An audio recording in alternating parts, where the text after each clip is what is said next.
Anyone who's been involved in a traumatic accident knows that time is everything. With 3% of the population of Michigan spread out across 16,000 plus square miles of wilderness, emergency responders have their work cut out for them.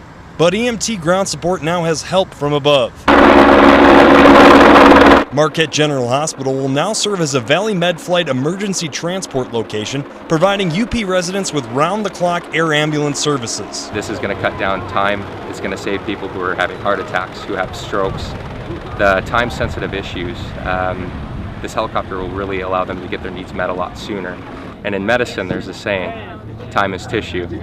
So the sooner we can get a patient to a higher level of care, the better they'll do.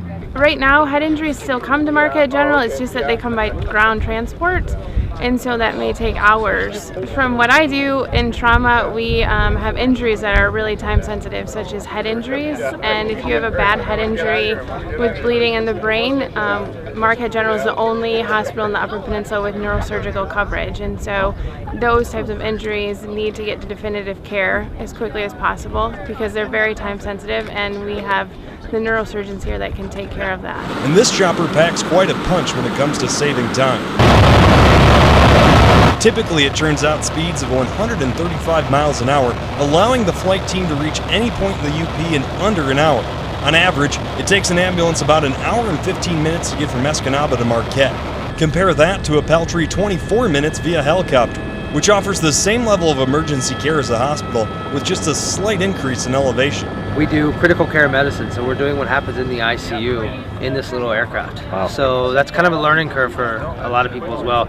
Our medics bring a big block of emergency experience. Our critical care nurses bring a big block of critical care experience, and then we put them in this helicopter. We kind of mesh all of that.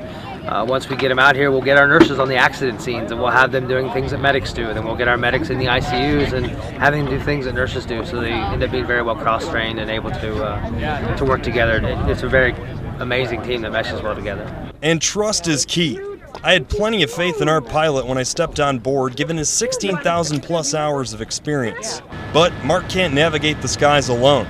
He depends on a second set of eyes to maneuver around power lines, cell towers, and whatever else may be in the way when heading to remote locations that would otherwise be helpless. When we get called, it's when the smaller facilities who have amazing people with great providers, they just have their hands tied by their resources. They call us to move them to the next level. Or when the ambulance crews have got to a point where they can't do any more treatments, or they're too far away to do any more effective treatments, they call us. So it's kind of it's a neat feeling to know that when we get called, it's because they need the next step. We're that next step in the level of care, the treatment chain, if you will. So for now, the Barry Events parking lot at NMU's campus will help anchor that chain, connecting the hundreds of thousands of UP residents to MGH's Level 2 Trauma Center a whole lot sooner. For ABC 10 and CW5, I'm Rick Tarsitano.